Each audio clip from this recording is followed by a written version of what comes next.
Hello and welcome to this episode of CANAPE Chats. This is a series of short videos looking at the work being carried out by the Creating a New Approach to Peatland Ecosystems or CANAPE project. This is a partnership project spanning 5 countries, the UK, Belgium, Netherlands, Germany and Denmark. The partnership is delivering a range of interesting initiatives around sustainable management of peatlands. The picture you see on our first slide is of a sphagnum moss farm under construction last year in Germany near the town of Barver, Lower Saxony.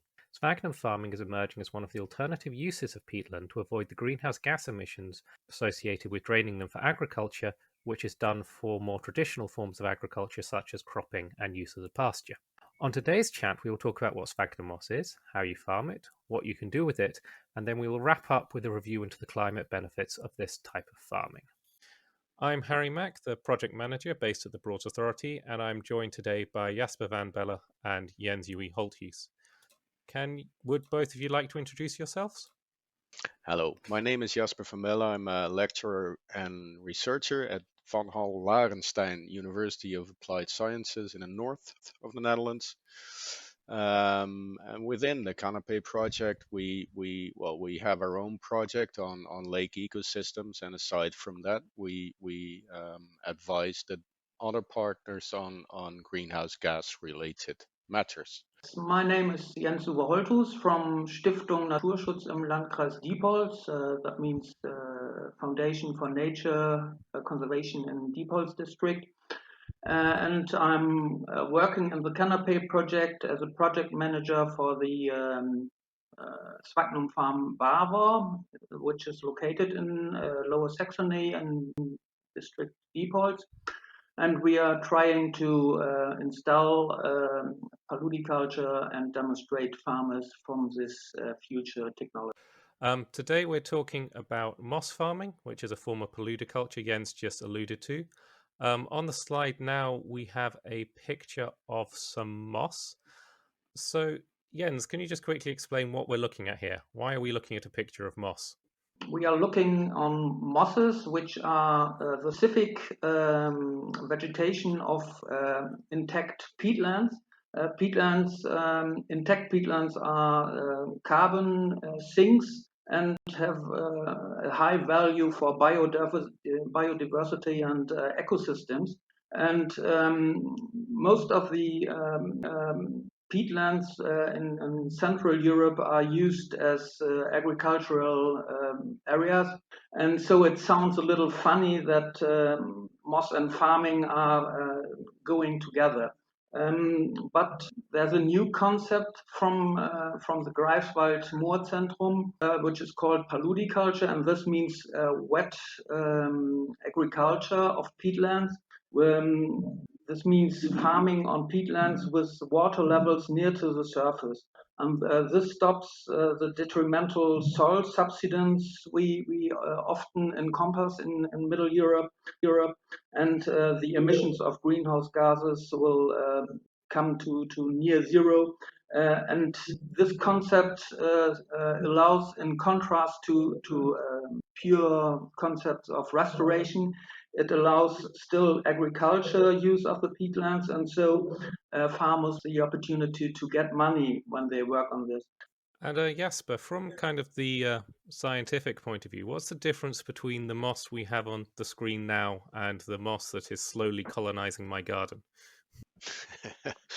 The moss that you're seeing here is a sphagnum moss, or it's a peat moss, and peat mosses are uniquely adapted to grow and even thrive in very nutrient poor and acid surroundings. And in fact, one of the things that they do to deal with scarcity of nutrients and minerals is to take up the bit of nutrients and minerals that is in the water surrounding them and exchange these with acid. So in doing so, by this acidification process, they pretty much make it impossible for other types of plants to grow. And what it also does, and this is quite interesting in a perspective of greenhouse gases, is that this acidity of the environment really reduces the breakdown of organic matter. And this breakdown of organic matter is the source of greenhouse gas emissions from soil. So Peat mosses are very good at sequestering carbon, taking it up from the atmosphere and then fixing it in the soil, new peat being formed. Okay, thank you for that. And today we're talking about the farming of these mosses. So firstly, before we start talking too much about the technical side, I'm just going to jump to our next slide so listeners are kind of aware of where we are. Jens has been working on building a sphagnum farm in northern Germany in an area called the Dumme Meier Basin. So moving on to our fifth slide, we have an aerial shot here. Jens, can you talk us through what we're seeing as this is your farm? This slide shows an aerial drone photo from about 150 meters height, which shows the actual state of our farm in Barver. It shows the structure. You can see two great blue spots. In the center of the picture is a quadratic production polder for mosses, and this is about 100 meter per 100 meters, so it's exactly 1 hectare of area. Within this quadratic structure, you can see various straightforward lines, about 16 lines, which are the irrigation ditches in this polder, and these are used to keep the polder wet, or the peat wet. Also visible on the lower part of the quadratic structure are two curvy structures. This is very interesting. These are former drainage drains from the farmer who owned this land before, and this made us very great problems, because many of them could be found only during the construction. We could not see them before. And this is for paludiculture, it's very problematic when you can't keep the water in your area. So this quadratic structure is our center, our core, and most important for our work. On the left hand, the blue structure, our water reservoir. This is about 3,500 cubic meter water, and it is needed to ensure the steady water supply of our Sphagnum polder in the summer months. It's filled with water from a nearby drainage ditch, which is located in the north of in the upper part of the slide. The whole irrigation water, or the whole irrigation system, which is fed by the water reservoir, is controlled by a sophisticated measuring and control technology. It's very hard to keep the water constant. The brown spot you can see on the slide, the large brown spot, and this is our, I would say, climatic sin. This is the topsoil we had to remove from the Sphagnum polder during the construction works. But this soil will be used later by a horticultural company who will use it as a substrate for further purposes. Down right next to the Sphagnum polder, you see a little blue spot. This indicates the outlet of the polder. This is necessary to get rid of the surplus of rainwater in winter time, or when it's storm weather, to avoid drowning of the whole polder. This is the most principal part of our installation in Barver. So again, if we move on to slide 6, you get a better view of the construction that went on, including these irrigation trenches. Yes. Can you describe for us why we needed such a flat surface and all these irrigation trenches built into it? On this slide, you can see a ballad of excavators and dumpers who are transporting topsoil. In order to build a sphagnum farm, we have to level a polder which is exactly plain, to avoid that the water is running down to one side or to the other side. So a total equal irrigation of the polder is necessary to have a quality to have a good sphagnum growing later. The irrigation ditches, which can be seen on this slide, are essential to get the fields of sphagnum plantlets constantly dry at a adequate level of water, which is nearly the surface of the bed. And this is very, very sophisticated work and needs experience and good machinery personnel to serve the machines. A second problem was that the topsoil was extremely eutrophicated and earthified. Earthified and eutrophicated substrates are not suitable for growth of peat mosses, as Jasper told before. Peat mosses prefer ombrotrophic conditions, which means that they don't like very much nutrients, and say they need contact to the water body, which is not able with the earthified substrate. So in order to grow peat mosses, we had to remove topsoil, and this was about 30 or 40 centimeter of the earthified substrate. And this resulted in about 4,000 cubic meters of topsoil. That is the climate sin I've talked about in the slide before. I think this is as Jens-uwe described, that it's not that easy to actually establish a sphagnum farm. You need to take care or take into account that you need to levelize this polder. It needs to have suitable growing conditions, and especially this water management issue is something that we see popping up in paludiculture experiments across Europe, I think, and this is something that is really turning out to be one of the always returning puzzles to be solved with any initiative on rewetting. Apparently, after draining our peat landscapes for so long, it has now become difficult to actually keep the peat wet, which has a certain irony to it.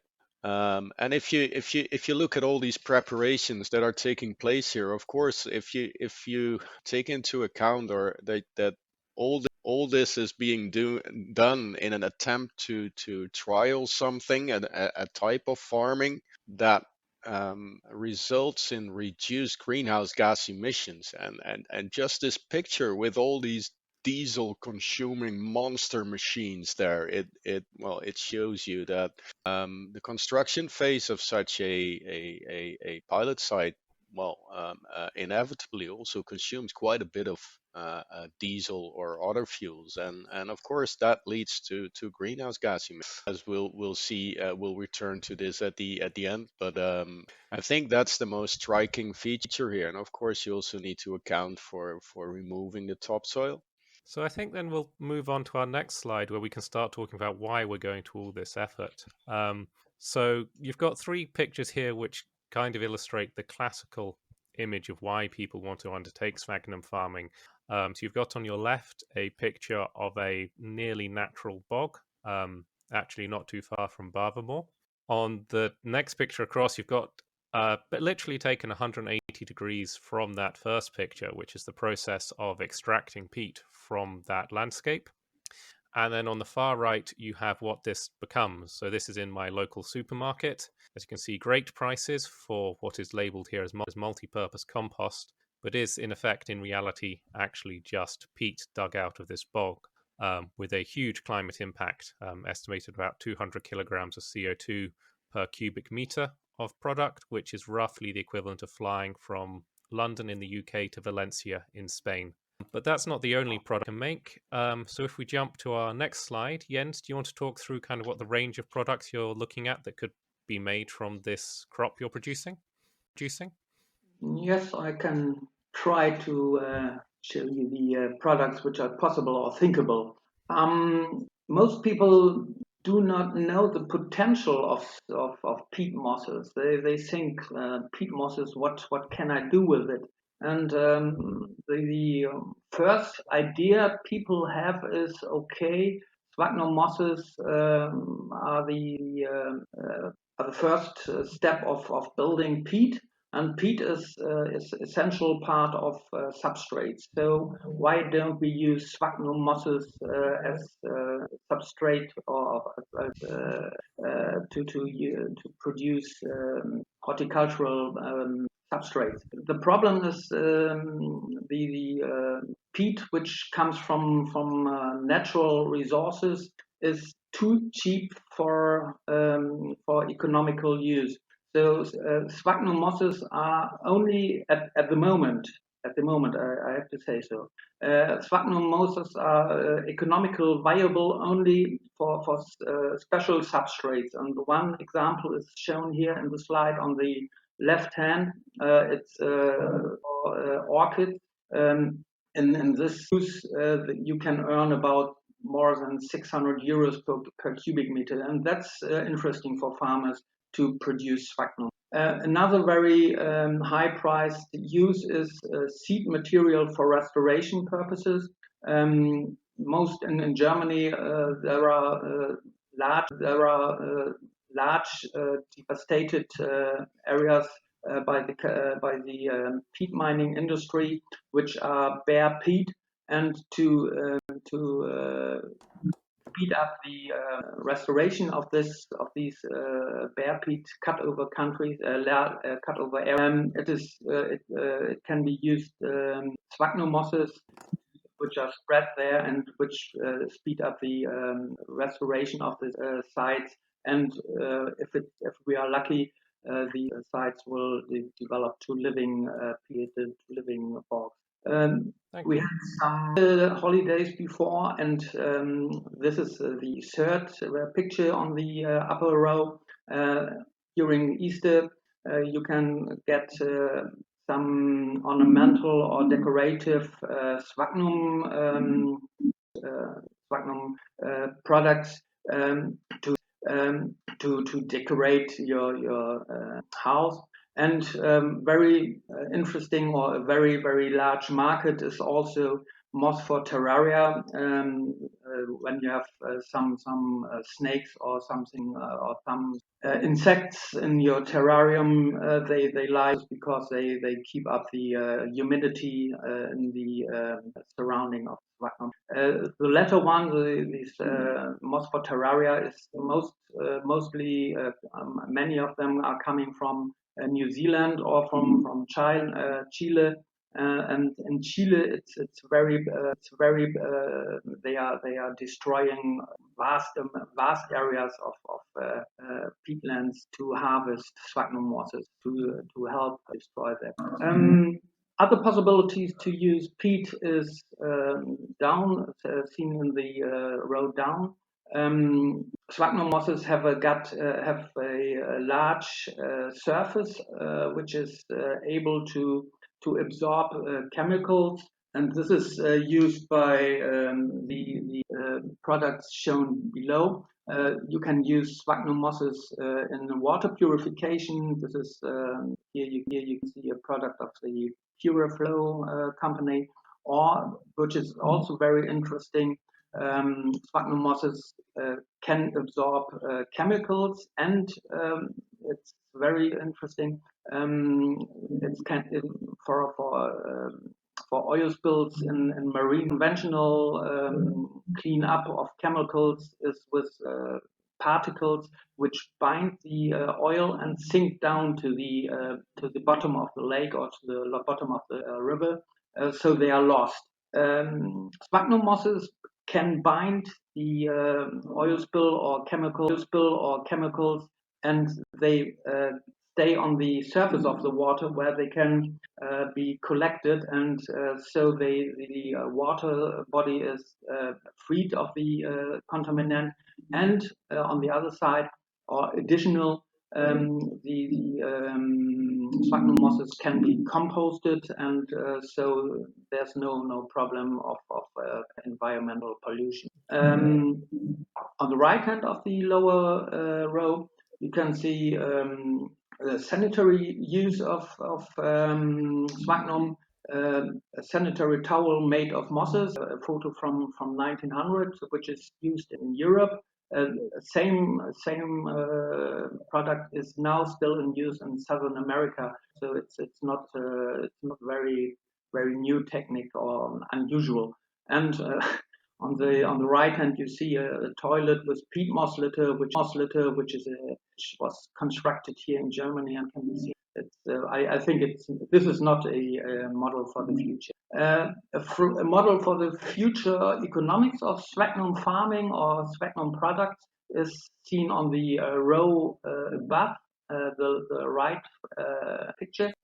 This is a new business model developed by the Deutscher Verband für Landschaftspflege in cooperation with the Greifswald-Meyer Center. And this is the business model of a climate farmer.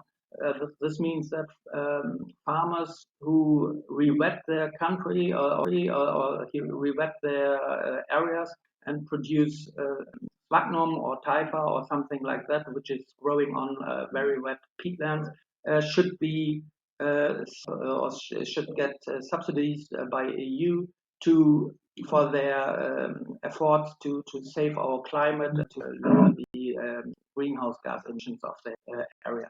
So that's, I think, a lot of ideas for sphagnum products. And moving on to our last couple of slides. So Jasper, you've been developing a tool called the Site Emissions Tool, which is to estimate greenhouse gases from these sites. So looking at our 9th slide, can you talk us through what we're seeing here and what it's demonstrating in terms of Jens's site? Yes. Well, on this site emissions tool, this is something that we built with this climate farming that Jens-uwe was just talking about in the back of our minds. So we set out to construct something to calculate or estimate greenhouse gas effects of changing land use in peatland areas. And ultimately, this will calculate for you how many carbon credits you can claim, and this carbon crediting can then be a base of income or provide additional income, mostly to farmers re-wetting their peatlands. What this typically does, what you typically do in any of these comparisons, is that you compare the baseline situation, which is shown on the left here, with a situation after you have started re-wetting your peatland. So that's a scenario-based approach. And what it shows here on the left is that the baseline scenario, i.e. the business as usual scenario. And you see that there's, the entire graph is above zero meaning that there is emission of greenhouse gases. So greenhouse gas flows out of the soil and into the atmosphere, where, of course, it contributes to climate change. This you'll see the different colors. The legend shows you that the different colors depict different gases. Dark green is methane, which is not shown on the left. A light green is CO2 or carbon dioxide. Brown color is N2O or nitrous oxide, laughing gas. And this is separated into a direct flow and which comes out of the soil in your site, and an indirect flow, the lighter brown color, which is nitrous oxide off-site, and in gray, which is just not visible in this graph, is the activity. So that's the greenhouse gas emission that results from burning fossil fuels, basically, to drive excavators or tractors or pumping water pumps or whatever. all these things taken together, and also the application of fertilizer is taken into account here. The total estimated greenhouse gas emission for the Barver Moor site, this 1 hectare, is some 35 ton CO2 equivalents per year. We calculate all these different gases back to the effect that CO2 has, and this is important because the different gases have a different effect on climate. For instance, the N2O that is here, very strong effect on climate. It's well, more than 250 times stronger climate forcing, so climate effect than CO2, and we call this all CO2 equivalent. So what it shows is that in a business as usual, so drainage-based farming scenario in this site, you would probably have ended up with some 35 ton CO2 equivalents being emitted to the air, contributing to climate change. And on the right, it shows what happens if you change this to a Sphagnum farm, as Jens-uwe and his people have been doing. And first of all, you see that the bar is becoming substantially smaller, indicating that the total amount of gases going in and out of the soil is becoming much smaller. And I'm saying in and out because there's part of the bar is above zero, so these are emissions from the soil to the air, and part of it is below zero, indicating that CO2 is being taken up, carbon is being taken up by the soil. So we see, if we look at the light green color, the CO2 emission, you see that there's a or a CO2 flux, I should say. It's just a small amount. It's some maybe 3 ton CO2 equivalents per year, and it is -3. So CO2 is actually being taken up by these plants and built into the soil. So this is carbon sequestration. However, what we also see is that the dark green color is, you could say, this is methane, and this is typically what we see when you start re-wetting. When you re-wet peatlands, a drained peatland will emit carbon dioxide, but if you then move the groundwater level to the surface, which is being done here, you will get methane emissions. And it's if you just look at the amount of gas that is coming, methane gas that is coming from the soil into the air, it's not that much, but methane has 25 times the climate effect as CO2 does. So it adds up. So all in all, we see that if you just look at CO2 going into the soil, 3 tons CO2 equivalents per year, and 5 tons, a little more, I think, methane going out, you still have net carbon emissions, or net global warming potential emissions, but still you will be building up carbon in the soil. So this is a strange thing because methane has a stronger climate effect. It's shown as five here, but if you reduce it to simply the carbon, it's a very little. So actually, this is forming new peat, where in the previous situation the soil would be going down and you would slowly lose the peat. In the new situation, you're building up peat and you're not using your soil anymore.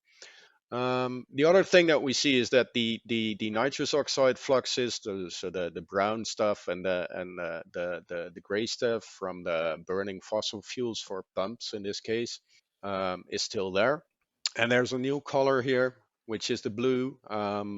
This is the carbon savings from the product, because in this case, the aim is that the sphagnum that is being harvested every, well, maybe 3 years, will be used in high quality horticultural substrates. So for instance, these special substrates for orchids. there it will replace, well, basically a fossil carbon-based product that if you just excavate living peatlands, this to make horticultural substrates, then this creates quite a large emission of greenhouse gases.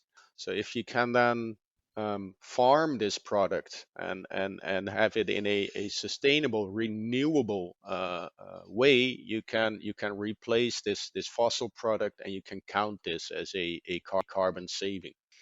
So if you look at the total balance here, you'll see that you'll have moved from traditional farming with some 35 ton CO2 equivalents per year emission to a zero emission system where the emissions and the sequestration balance out each other. That's what you're seeing. Thank you, Jasper. And I think if we jump to our last slide, we can start to think about the overall site, because this isn't just a 1 hectare area. We're talking about, I think, 9 hectares, some of which is re-wetted grassland now, some of which is the polder. And what was produced here is we did a graph which showed the net saving of CO2 on the site as the top bar, which is over 30 years, you'd expect about 2,300 tons less CO2 to be emitted. And then we tracked that also against, we've also looked at the impact of removing the soil and the fuel in production and of removing the trees that Jens mentioned.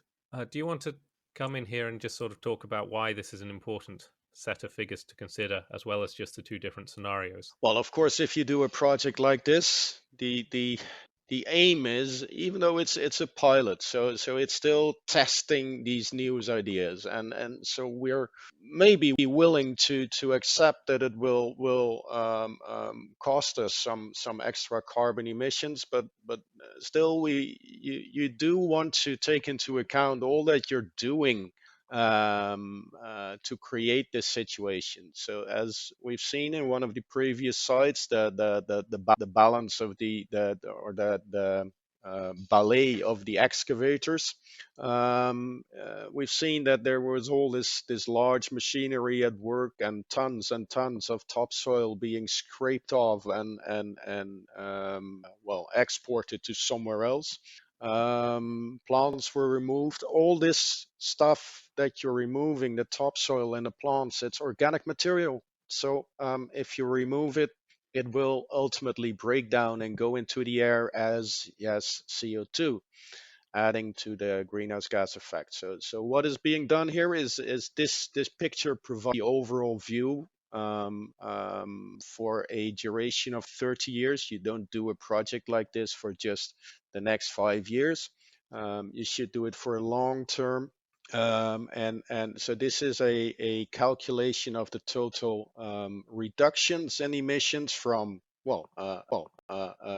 re-wetting, changing land use, and balancing this off with the amount of carbon, extra carbon that you put into the soil by the topsoil removal and the plant removal. And so you see that even if you take these into account, still there's a net reduction of the greenhouse gas effect from this site counted over 30 years.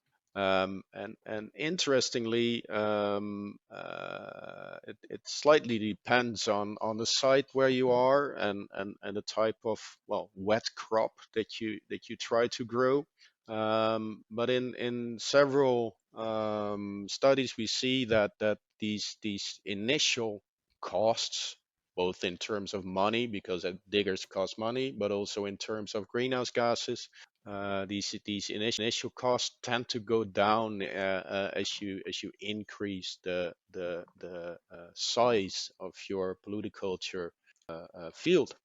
So especially if you're in starting off in a situation that's not very friendly to Paludiculture. So in this case, huge drainage history, the surrounding area is partially still drained.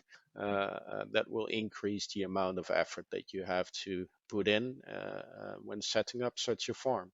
But even in this case, a relatively small pilot, you can still see that it has a positive effect on reducing climate change. So thank you both for talking to me today. Yes, it was a pleasure.